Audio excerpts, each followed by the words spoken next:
All right, what is going on, everybody, and welcome back to the Created Studios podcast. My name is Jordan Mode, the host with the most, and today we have a fantastic episode. We have the one and only Luke and Laurel, better known as Butter and Grit. Guys, thank you so much for doing this today. Yeah, thanks for having us. Thank you for having us. Seriously, I have to go back to, was it last Friday or the Friday before that? We were so blown away. We didn't know what to expect because we were doing an open mic night. You guys show up kind of halfway through it. And I remember even my studio director was in the back over there and he was just like, have these guys showed up yet? And I'm like, no, they're tuning right now. We're about to do this. And then all of a sudden you guys kicked into that first song. And I was just like, oh my gosh. We were just, everyone's mouth just jaw dropped. Aww. And we see people out in Walmart and they're just stopping what they're doing, bags dropping. We're like, oh my God, this is a moment. That is hilarious. But thank you guys again so much for being here and obviously for performing. But what we really want to dive into today is you guys. What got you guys here to Nashville? What got you guys together? And what you guys are doing now? So I guess we'll just be an open forum. So what got you guys together from the beginning?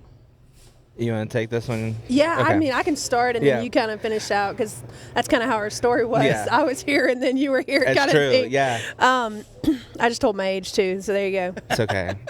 She's not 70. I promise. So, no, I actually came to Nashville when I was 18 years old. I graduated high school and I started playing on Broadway, Tootsie's, Rippies, all the good bars, and really taught myself how to play to a crowd. And so I did the solo career for goodness, 15 years, and had some really cool success and things. But I actually left Nashville in 2015. Just to kind of regroup because this city can really it can get you. It can take a lot out on you, and if you're not careful, you can become jaded and things like that. So when I moved back, I started focusing on production more and also worship leading. I got in the church and grounded my faith and my foundation, and so it was just a few years ago I started doing more production and teaching myself during 2020 when COVID shut down. Yeah.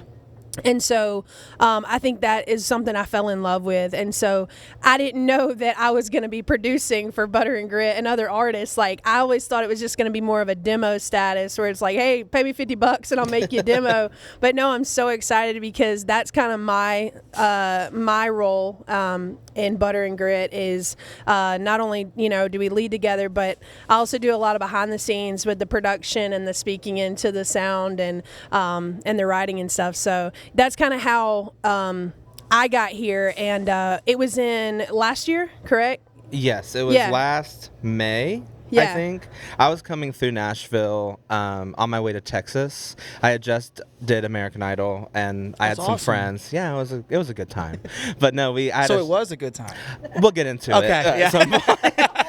That's a whole nother subject. That's why I didn't even hit on it. Yes, I didn't even hit on it. But no, I was on my way to meet some friends that I had met on set, and they had a show out in Waco, and so I was doing the stupid thing of driving from Cincinnati, where I lived at the time, all the way to Waco, Texas. Oh man, that must have been a drive. It was awful. But I was like, I'm gonna stop halfway, so I stopped in Nashville, and I was just staying in an Airbnb, and I decided one night that I wanted to play somewhere because I was I have a guitar. So I found the nearest open mic was at the Commodore Grill. Oh heck yeah! Okay. Showed up there, saw her name on the poster that was playing around at 8 o'clock, and I was like, why do I know that name? So I looked at my phone, and we followed each other on Instagram. We've never met, we've never talked, never knew each other. We have till this day, we really don't know why we followed each other at all. And so I guess, so I messaged her and I was like, I don't know why I follow each other, but I'm going to be there tonight. Hope to catch your set. Bye.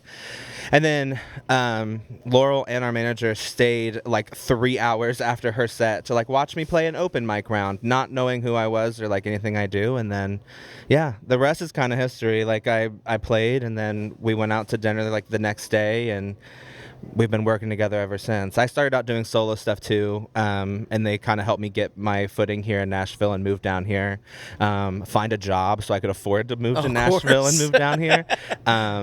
And then, we've just been best friends, but, singing partners ever since. Absolutely. And we don't always say this piece, but I think it's very important because, we are people of faith, and we know that that's, you know, first and foremost. And we were sitting there at dinner with his mom and our manager Lauren, and we're like, why are we here? You know what I mean? Like, we wanted to do the whole management thing with Lauren and go through that, but it was more than that. It was like he started sharing some really personal things, and I had no, like, you just, sometimes when God does something, you can't even put it into words why you were there in the first place. And so explain that little piece. Yeah, no, I mean, to dive like a little deep for like 1 second, you know, I had a really rough year and a half leading up to coming to Nashville.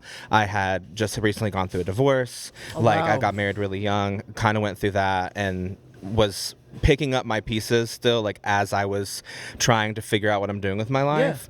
And so, you know, I met Laurel and Lauren at the time, and I was just sharing that at dinner with them. And then, you know, especially Lauren and I, we you know, talked about a lot of things that, you know, talking about like suicidal depression and like different things, you know, that we've been through, that we could just, for the first time I felt seen. And for the first time I was like, man, I'm meeting someone who has like sat in the shoes that I'm sitting in right now.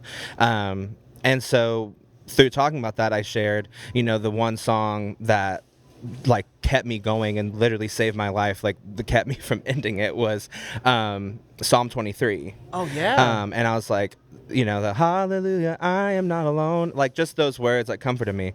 Come to find out at dinner that night that Laurel was the writer on that song. No way. That is wild. Yeah. It's like the coolest story. And, you know, there's so many moments in life where you're like, I don't know if I'm doing the right thing. I don't know if I'm walking through the right door. I don't know if the ones that are closing, I should be walking away from. Exactly. Pushing through. Yeah. In that moment, it was a reminder of like, okay, no, I am trying to walk with the Lord and what he wants for me, because I'm sitting here in this moment and I can't make that up. Like, there's no other reason other than God putting us there. Well, even from the beginning, when you guys mentioned that you guys followed each other randomly on Instagram, not even know how that happened. And no idea. And then you were like, hey, I'm in Nashville. I'm just going to go to the Commodore Grill just to go check out some live music. And you happen to meet each other.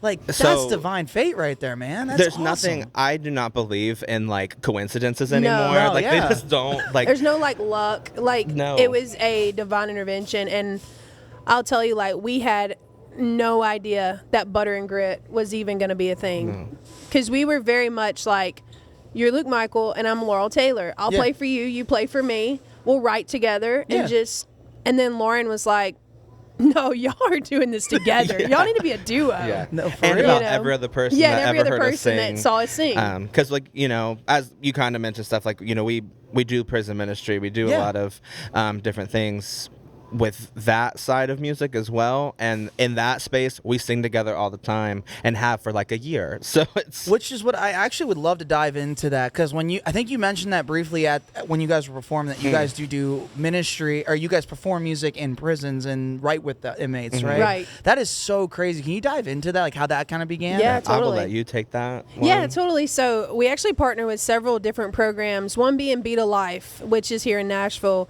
And what they do is they go in and they meet the inmate, and we call them residents. So that's a big thing, and they're our friends. You know, we go in and they're human. They have real stories, and so we sit down.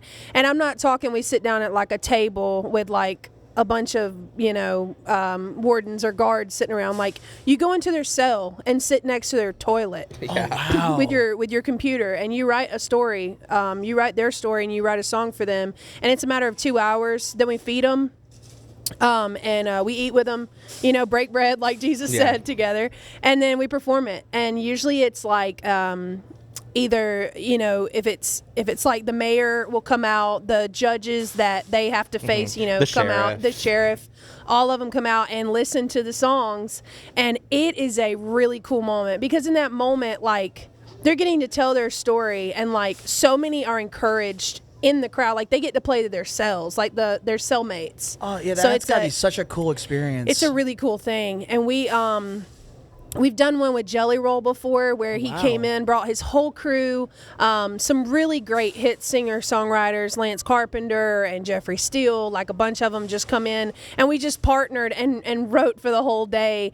And it was so cool because this was a juvenile detention center, and like the guys couldn't even be in the same time, like the same area together. Like we had to perform it. There'd be too many fights several to break times. out or anything like that. Oh, absolutely. So I mean, one thing is performing on stage, but like going behind the scenes like that and just sitting with them it'll change your life. It's the coolest thing I've gotten to do so far. And I'm sure the stories you guys hear from these inmates, residences, Yes, are probably like not only amazing but like heartbreaking. I'm sure it's probably genuine people who just feel like they're misunderstood or maybe made one bad mistake, and but they're still good people deep down. I think the biggest lesson learned is like you walk away remembering like, okay, my problems feel a lot less like at the forefront of my life right now. Like I'm, I'll complain that I have to get up at 7 a.m. for work every day, but I just met a bunch of people who wish they had a job to wake up to right now. Exactly. I mean, you wrote that song, that you tell the story, the one about like it was a juvenile who was like, the sunshine on my face, and you're like, I haven't. Yes, that song was talking about like taking things for granted and how like it's the simple things that we miss. And it was actually me and Lauren. We walked in and he was asking me questions about my car, like what kind of seats does it have, and I was like, leather. Well, what color is it? And I'm thinking like, are you about to steal my car? Like in some way, no lie. I'm sorry, but that's everybody was thinking it.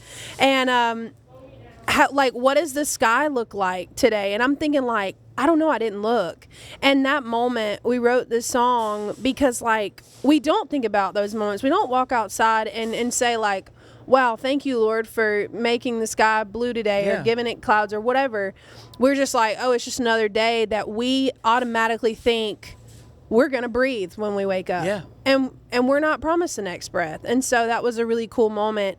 And he was so sweet. He was like 15 years old, and he takes care of like all his brothers and his mom. Like it was a very sad story, but it brought him hope of like just in the moment to choose joy, Absolutely. And it does put in perspective, like the little, like you just mentioned before, it was like, you don't think about these things. You wake up and you go to a job and you don't think about looking at the sky. You don't think about like, wow, I have a job to go to. I can go buy food, this and that. Like people don't have that luxury, and it does put a lot of things in perspective. That is amazing. You guys get to do that. Yeah, it inspires me to want to do that. You should. But I think if you have the heart for it, it's worth doing. Yeah. I mean, some people, I will be honest, like it's heavy. Yeah. Like if you are not able to pick it up and then have a moment where you can set it back down and not carry that with you every day. Don't do it. But for like sure. if you can, just for not just for them but for your own heart, I mean it changes your whole outlook on things. Has there ever been a time when you guys went to go do this and it's just like, man, I don't know, this might have been the one that was too much? Yes. Really? I think for me would either be one where I wrote with a lady that has stage 3 cancer. Oh, wow. Or I invited a friend of mine one time, and his mom died of a very rare condition. Well, the kid that we wrote with, his mom died of the same thing. Wow. And so as he's sharing the story, my friend is like bawling, and he did not come back. And that was hard for me. I was like, wow, I invited him, but he needed to like resonate and hear that. And I just thought that was so neat. But you have to be careful. Yeah. Everybody's innocent. Yes. When you walk in. Every single person. Listen, I'm not going to say every person. There are situations like wrong place at the wrong time. Yeah. But that is 99% of them is like, I was just in the wrong place at the wrong time. It's like, well, no, like you did. No, you definitely made a commit a crime, But a lot of people who don't get it and why we do it is they don't understand that, one defining action does not define entire being. Absolutely. The person you were yesterday does not have to be the person you are today. Doesn't mean that the actions that we did yesterday don't change the outlook of how our life And turns have out. consequences, right? Yeah. Like actions always have a consequence, but the consequence doesn't always have to be dark and sad and like shameful. You know, we can put that shame back down. Right. And I think that's a great way to transition here, because like when you were mentioning earlier, you were going through a rough time when you two met, and that quote just hit me really hard when you said like, stuff you've done in the past doesn't define who you are. You can always change, the present to be a better future. And you said you were going through a pretty rough time when you guys had first met. And then you mentioned earlier that you said that you were kind of getting out of Nashville for a little bit. Now, where's home for you guys? Like when you guys, like before you came to Nashville, you're from Ohio, correct? I am from like in between Cincinnati and Dayton. Okay. So it's not really south, but my family's from Kentucky, so I Fair say enough. I'm southern. I'm from a little place called Tallahassee, Alabama. Is that northern Alabama? It's really close to it's in between Montgomery and Auburn. Is it? Are we talking like Muscle Shoals area? Or? No. Okay. And when I say Alabama, I don't mean Huntsville. I mean way down there, way past Birmingham, like way south. I hate to do this. I'm gonna take a brief pause because I believe we have random music playing right now. Hey Diego, That's okay. we're gonna have to pause. We have music playing on the speakers right now. Not You can the keep it music. running. You can keep them rolling. Okay. I don't know how that just randomly popped up. It was a good break. Yeah. You guys are doing phenomenal, by the way. It's fun. Thank you And we for just having us. listen, we're just telling the stories we tell everybody Yeah, all the time. I mean, what's crazy is like I was like gonna say this eventually, but I'll say it again, whatever. But like the three of us, there's something special. Like it even says in scripture, I believe. don't quote it. Correct me if I'm wrong. Are you looking at my mom? Like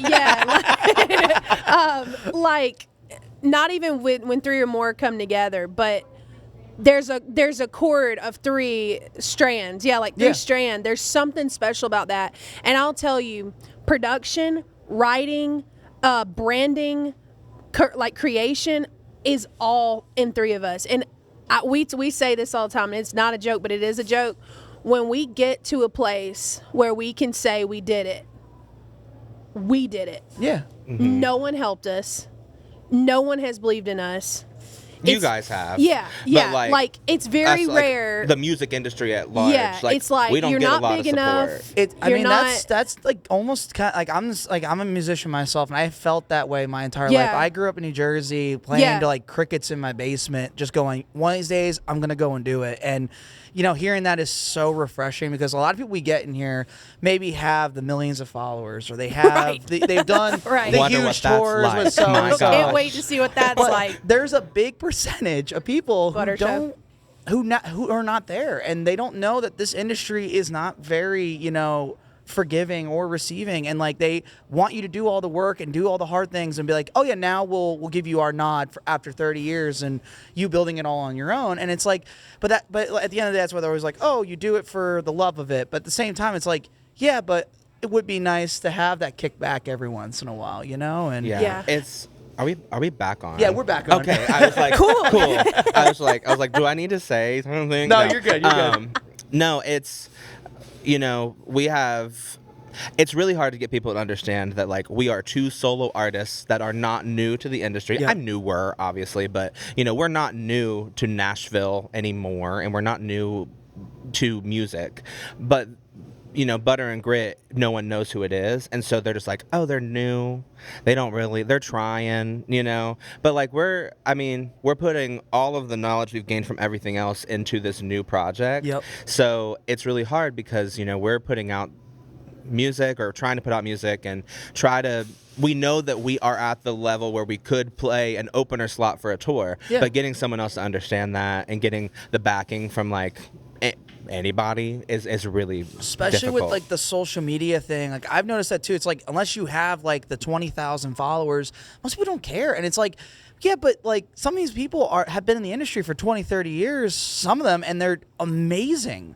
But, they don't want to take you seriously because it's like, oh, you don't have 10, 15,000 followers. And it's like, it's just a number on a screen. Like, yeah, that's a great audience, but doesn't mean I'm not talented and shouldn't define my self-worth. Like, we had Austin and Colin here a couple days ago who are social media gurus, and that was one of their biggest things they said was your self-worth and your, talent is not defined by your social media. Yeah. Because he goes, there's times where they have videos, they'll get maybe 50 viewers still. It is what it is. He goes, it's not, it shouldn't reflect you and it shouldn't make you feel down about yourself or your brand if you're not getting those numbers. I know we had a video, what was it, last week? Like, we had posted something and it got like 5,000 views overnight, and we were like, oh my gosh, post another one, like get this algorithm going, and then we got 3 views. He'll work so hard on something, and when he works so hard on it, it goes nowhere. But we're like, hey, just burp in the camera and we'll just post it. There's a video like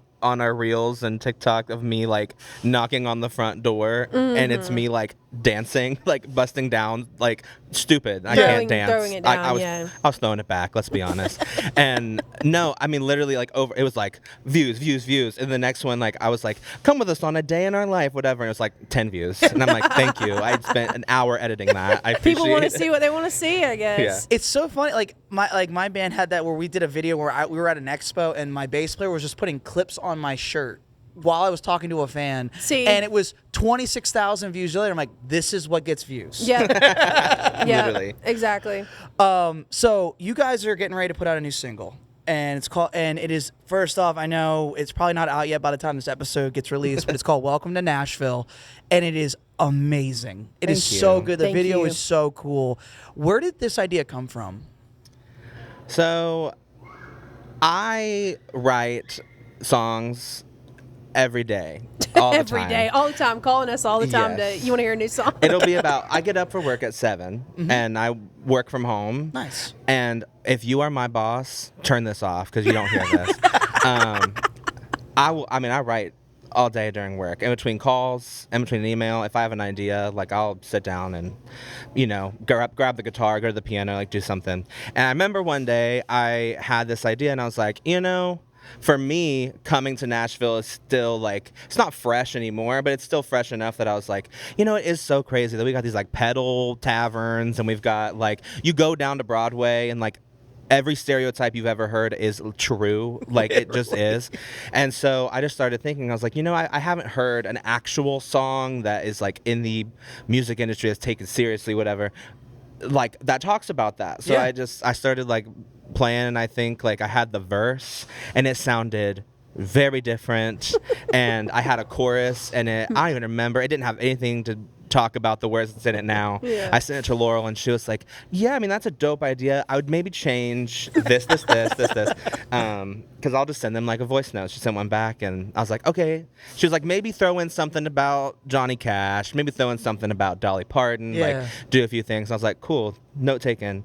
And then I went back and edited it and had like the first verse and the chorus, and then they were like, this is an idea. And so naturally I was like, pack it up, go to your house. And so I came over and we sat down, all 3 of us, and we wrote the song. And not very long. It took maybe an hour to finish it. Well, that's when it's good too. It's good when it's real quick and easy. Absolutely. And we had fun with it. Like, we were just looking up all kinds of different stereotypes and what, people look like when they come to town. But it's the 3 L's. Like, we write all our stuff in circle because we want everybody to have a piece of it, Yeah. So. And it's funny too, because then you guys went and shot the video on Broadway. When you guys were shooting the video, like when you guys were you guys like, oh, yep, there's what we wrote about right there. There's that. Yes. There's that happening. Yeah. I mean, literally, we were like, find the nearest bachelorette party happening right now. We had some notes. We had some notes. We like went up to somebody and we were like, are you guys on a bachelorette party right now? And they're like, yes. We're like, do you want to be in a music video? They're like, no. We're going to. We have a reservation. And I was like, cool. Well, when we're the next big and rich, you're not going to get big and rich with us. Like, I was like, you gotta be kidding. No, it was fun. Our bass player shoots our videos. Very cool. He's very good. His name is Ben Bledsoe. And he just basically, look, we are the type that figure it out. That's our motto. It's like, if we don't know how to do it, we'll figure it out. Yeah. And we shot a bunch of clips, basically with him. And I did not want to pay anyone to edit that, so yeah. I just did it myself. And I did not know that. And She sent me the first draft, and she was like, hey, we just got it back. What do you think? And I was like, Good I setup. think it's great. Here's my notes. I was like, I don't like this, and I don't like this. I would change this. And she was like, cool, I'll let him know. And I was like, okay. And then like the next day, I think you sent it, and I was like, this is amazing. Like, this is so good. And then she was like, cool, thanks, I did it. And I was like, awesome. I would have said it very differently yesterday when I gave notes. That was a good was setup. fun. You're just like, Yeah. I'll let the guy who's working meticulously on this note. And as she's Yeah. like, oh. Yeah, but like it just, I don't know, when she told me that, I was like, of course Laurel did that. Like, I know we're like duo partners, we talk about each other all the time, but like I will, go to my grave saying, if there is someone in the industry who is going to figure out how to do what she doesn't know how to do and do it right, it is Laurel. Like every single thing, like production, she's always working to like get the new software, learn how to use it, become the best version of whatever it is she wants to be. So I was like, that makes sense. Video editor too. And that's the one thing I noticed when you guys are performing, like, you guys play off each other so well. Like, you can tell, like, you guys have so much fun. There's so much genuine joy. And at the same time, like, you guys have your personal, like, strengths. And I can see you guys playing off each of those strengths like that. And it really resonates with people. Because that, like, the one thing I've always said, no matter what, in a world full of AI and people who are wannabe pop stars and things like that, authenticity still is the biggest thing to me, and I feel like that always resonates with people. Yeah. And when you see real being real, it is the coolest thing, and it's always going to draw a crowd. And like, especially when you guys were here that day, like people were just flocking over because they wanted to see what was going on here, not because, hey, there's live music in a Walmart. It's really good music in a Yeah. Walmart. What is happening right now? Well, we're not afraid to talk to people. Yeah. Like Yeah. at all. Like True. I think we're when not- you were like, I was like, hey man, this is a wireless mic. You can go in. You're like, don't tell me that. I know. Well, I know. And like she like walked by and I was like, you want to come to our set? And she's like, I gotta go put the chicken in the heater. And I was like, She was that's just all right. listening. That's fine. But no, we can't stand each other. Obviously, we can't. But no. It's crazy. Like well, let me tell you a funny thing about that night that I want to say on this podcast. I wore my sunglasses the whole time. And if that would have been anybody else, I would have made fun of them.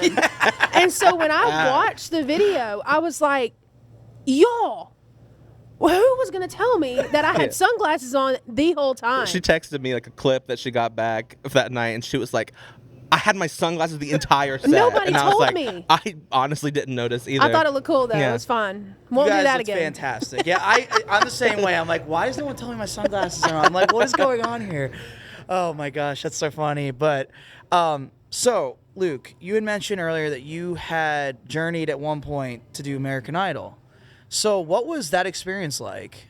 It was an experience, is what it was. No, I will say, above anything else, American Idol came at the right time for me, and regardless of everyone's experience, like it's American Idol. Like it is like something that I'm glad that like I can be like, I did that thing. I'm glad to have put it down now. It's at the time I didn't have any friends. I had just moved back home to Cincinnati. Like I said, I was going through like a really rough time leading up to that. And so I moved back and I was like, this opportunity, I really need it right now. And it gave me more the confidence to say like, you know what, like maybe there is a spot for me in this industry. I don't know what that spot looks like or where it's going to be, but, at least they believe in me to invite me out to an audition. So, yeah, I mean, I went out to Santa Barbara, auditioned for Katie, Luke, and Lionel. Got 3 yeses. There it is. Love it. For the first time. And then went to Hollywood Week, and then Katie said no because, I don't know, Katie, I'm looking at you in the camera. Let me know in the comments below because I still don't know why. But no, it was a cool experience. I met some of like my friends I still have today that are in Canada, other states, like people I met on the show that I'm like, I would never have met you otherwise. So it was a great experience, but it is TV and it is not the music industry. Agreed. And it is not singing. It's not music. doing a 30 to 60-second cover for national television that somebody is willing to sit at their TV and sit through. Yeah. So, I mean, it's a double-sided coin. Like, That's fair. Cool experience. I didn't get aired, so I didn't really get a lot from it other than personal growth, which is a lot. Yeah. So, well, the experience itself's got to be pretty wild too. And did you have any say in what songs you got to do, or they were like pre-picked? So they do try to like give suggestions. Like, you work with a producer most of the time, and so they try to give suggestions of like, this would probably do well, this probably wouldn't. For me, I kind of pride myself on like finding cool covers and different songs to do, so I didn't really have them speaking into a lot of it. Yeah. So I had a good time with song choice because I just got to do whatever. Like, I like redid a Luke Bryan song. I did A Song for You by Donny Hathaway. Like, I had a good time just doing songs I was enjoying to play and sing. But some people I know were like, I want to sing this, and they're like, no. So Wow. I don't know. Yeah. I mean, It that's was the a cool TV experience. aspect of it too. Yeah, and like licensing, like there's like certain songs you cannot do and different stuff. But it's a very different show than like when it was on Fox and back in the day. So yeah. And I think that's what a lot of people, because I know like my parents, like they love watching shows like The Voice and this and that, and they always think that's got to be how, this is how people get famous, this and that. And I'm like, Right. that's like the pop side of it. It's not the real music industry side of it at all. And then like now I won't diminish anybody. There's a lot of really talented people who go on that show and are really good. But like, I always say it to you, especially if you're walking into Nashville for the very first time, every corner there is some incredible musician, songwriter. If you go to LA, same thing. New York, I mean, you go anywhere, talent is always around the corner. And like, those are the people we want to be pushing up. And, and I feel like, in the age of reality TV, it's sometimes like, yeah, it can kind of diminish that for a lot of people. Or they just expect this to always be like that. Does that make sense? Yeah, For sure. we both tell people not to do it, either any reality TV really anymore. Yeah, I That's mean, not I worth would it. say that for me, I was on it when it was Fox, Okay. and it was different because it was more back in the day. I enjoyed it, but there's one thing about it that will always be, and they're always looking for the sob story or what's going to like pull America's Drama. heart, the drama, what's going to get TV, views the most. And so as much as you want to psych yourself up and be like, oh, I'm so excited to go, it's like, sure, it's great because you might meet some people there that can help you, or you might meet a friend community that is good, like you stay in touch with. But at the same time, like, that's just not the road for any like artist. Yeah. I mean, I don't know. It's hard to compare that. Like, it's honestly just a chance. I mean, some of the people, we know a lot of people behind the scenes that are great artists that were on that show. Yeah. And either they got cut or they made it to the top and it just really messed them up or whatever, and what are they doing now? Sitting at home. Yeah. They're not playing shows, I mean, like after the Jordan Sparks season of American Idol, like when was the last time you heard of anybody like a Kelly Clarkson or somebody becoming who they are now because of it? Like, I think people, I don't know, I feel like I've seen a shift in the music industry of people like really wanting the real thing. Yeah. And Yeah. I think it's like fun to watch them as they're like doing this competition, but then you throw them into the rest of the music industry and you're like, I still want to listen to Chris Stapleton over this new country singer who has Yeah. one song. Like, But at the end of the day, I do think too, like going back to the authenticity thing, like what makes a songwriter is the journey. The journey. Of the school of hard knocks and the ups and downs, the left and rights and in between. And that's why we fall in love with these artists, is because it's not because they got the opportunity to shine and like maybe that's how you heard them, but it's more, wow, I can resonate this, like not be like, imagine just not being able to get up because like you don't have the will to get up today. Like people can relate to that. And like watching someone sing about that who's hitting you right at home, like there's nothing like that in the world. And I feel like that's why at the end of the day it's so important. Songwriters are so important to our world. And absolutely. And I feel like in the age of covers, it's been getting more and more diminished. But I have to, before we go off the American Idol topic, you said something really funny, was like, since the Jordan Sparks season, have you mentioned anybody? Like, I did a show a couple months ago, and Dave Cook was there, and he was playing the show with me, and I was like, man, what have you been up to? And he's just like, just recording, nothing much, just hanging out. He's like, I just had an off night from work, and I'm like, it really is like, it just shows you full 360. Yeah. It is. Yeah. It's crazy. It's that thing of like in Nashville, the person that you think that you're trying to be or trying to be at their level, they play the same gigs that you do. Exactly. So Literally. should make you feel really great No, it makes about you feel yourself. good, though. Yeah. You're like, I am not so bad. It's No, great. I'm actually kind of making it. It's all on the same playing board. And I just want to say the really cool thing about this podcast being in Walmart, one of the biggest vocal coaches in Nashville, in America, just walked by. Oh, like wow. she has Hey, girl. No, she has taught Beyonce, Miley Cyrus, Tim McGraw. Like, her name's Renee Grant Williams, and she's about 90 years old. No lie. She just walked by, and I was that's like, so funny. oh my gosh. And we're just talking Yeah. about music. Well, you let me know when she walks by again. I'm gonna get her Instagram follow I'll right tell there. you what. 587. She is incredible. She took my voice when I took from her. She said I was using about 90% because I was doing 8 hours, 8 hours a day for downtown. And she took it from like 90% to like 30. She was like, if you need to, use your voice, you need to use it this way. Yep. And so I used to scream, boy. I don't do that no more, but she's great. So anyway, sorry. Bring it back. That's Bring it so back. cool. No, That's that so was cool. that was awesome. It- Even if I she mean- walked by. Walmart, really? You know what I mean? Well, she need paper towels. She needs paper She towels. need paper and, towels. and a Milk. bucket of chicken, I guess. Rotisserie chicken. Well, that's what's funny about being here at Create It is like you don't know who's gonna walk in. Like we had like half of Ario Speedwagon's road crew come in one day. Just oh yeah, Man. we're on a day off, grabbing some towels and this and that, and like Man. that's the beauty of it is like Yeah. this is where the people are at. They got whether Absolutely. you're on tour or this is your home. Like people Yeah. come through, they got to get food, they got to get toiletries, and like Yeah. recording studio. Yeah, let me pop in here. But Amazing. one thing we love to do with this podcast, obviously, we pull the curtain back. We love to show people what it's like in the actual industry because that's really important.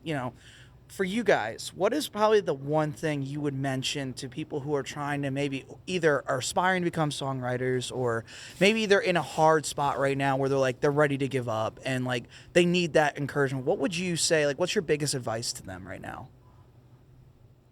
Want me to go first or you? Do you have something? I got something. Yeah. I'll let you have something. Okay. then. Yeah. I think my answer changes the more I live. And right now, I would say, especially on the bit where you said they're ready to like give up, if you're finding your identity in music, that's an issue. Yep. If Come you're on. finding your identity in what you do, like as an artist, singer, songwriter, whatever, producer, that's an issue. You can only, I had somebody tell me, you can only write about what you know is true and what you believe in. And so for me, I could never get to a point where I'm like, hey, I've made it. You know what I mean? And I'm okay with that because at the end of the day, that's not the importance of life, I guess. It's just something I like to do and it's something I get to do. So if you're listening to this, just keep doing it. No matter who says no matter if they say it sucks, like somebody's going to like it. And NSAI says it best, every song finds a home. Yeah. No matter where it is. And so, that's what I would say. Great, I get to follow that. Awesome. That was cool. Oh, that was awesome. I will. So you touched on like more of the person. Yeah. I will say, from the songwriting side of things. Yeah.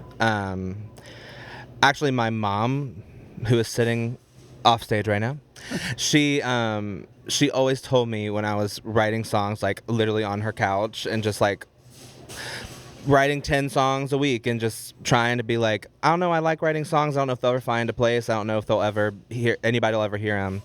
And she always said, if it means anything to one person, that has to be enough for you. Oh, that's such good advice. We could always want 1 million streams, which is only like $100. I know that. Like, so don't actually, 1 million streams isn't actually that great, but we want as many people to hear our music as possible. Exactly. We go to venues. We want people to listen to our stories and to, you know, feel something. But if there is one person who heard the song and said that song was for me, then if that's not enough for you as a songwriter, nothing will ever be enough for you. That's amazing. So, you know, I've released a couple songs on my own now, and there's one in particular that I was like, this is my story. I wish that I had this song when somebody, like when I was going through this. I wish somebody put this out. Now it's out, and it may not have 1 million streams, but I have pinpointed, like, I can think of 5 separate people who are like, I needed that song. That's my story too. And I'm like, cool. That's the reason why it went out. If it gets more streams one day, great. Yeah. But if not, it reached the 5 people that it needed to reach. See, that's such good advice. And I think a lot of people get so wrapped up with like, oh, I'm not touring all the time. I'm not getting 1 million streams. It's like, I'm not doing it. Doesn't matter, yeah. And that's so it. You can't find your identity as a songwriter in your music. It's got to be who you are as a human being, and you got to be living your story out. And like, that's such good advice. Thank you. That'll be $700. Yes. Well, Diego will get you the check later on that. Yeah. Yes. So what do you guys got coming up? Like, what's next for Butter and Grit? I know you got the single coming out soon. Yeah, but totally. We've got. Go ahead. No, I would say you control the calendar. Okay. So I'm Okay. gonna... Yeah, we've got a single coming out August 22nd. That's Welcome to Nashville. We are working on, honestly, 4 new song rollouts. Let's go. With a Christmas song. Let's go. So we're excited about that. We also have a tour in August in Charlotte area. Nice. So we've got about 6-7 dates there. We're excited about. We're just trying to build it slowly, but also, look, we'll take anything we can get. Like, anywhere we need to play, we're going to do it. But I will say, I've done something different with Butter and Grit that I've never done with my, like, solo career. It's very important what you say yes to, and it's very important what you say no to. And so it's been different. It's been really different. If you go Butter and Grit, at Butter and Grit on Instagram, like we post our whole schedule. We post, you know, where we're touring, where we're playing. I wouldn't call it touring yet. It's a tour. I'm getting in a car. So you're getting in the van. You're traveling out of state. I'm going through McDonald's. It's a tour. So it's gonna be fun. We're also July 26th. I don't know when this is coming out, but July 26th we are playing at Millridge Park. We are the headlining spot. Let's go. It's a great. It's called Southeast Community. It's for Antioch. It's an Antioch festival, and it's for the school system. And we're really excited because it's full band. I mean, we're really putting ourselves out there. So we're trying playing to start like a strong. lot of the new songs that we are rolling out. Yeah. We're playing them. If you want to Yeah. come see us and you want to hear these songs before they come out, we're playing them. I'm going to be at those next shows because you guys are amazing Great. at what you do. Thank you. And I know you kind of already mentioned earlier, but where can people find you if they want to follow you?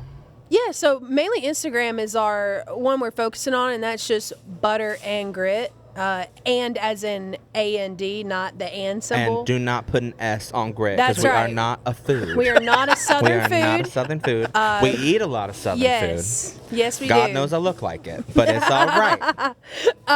And then we also have Facebook, Butter and Grit, but also Spotify. We have just recently started a Spotify, so Nice. it's Butter Yeah. and Grit. And there is one song on it Yep. called Off My Sleeve. So Awesome. Luke, Laurel, thank you guys so much for coming and doing Thank this you. today. Thank you. And thank you guys for performing last week. It was literally like almost therapy for me, you know, wow. watching you guys perform. And we'd love to have you guys back anytime. And just thank you guys again for doing this. yeah. Thanks for having us. Anytime. You see us outside. You see us outside.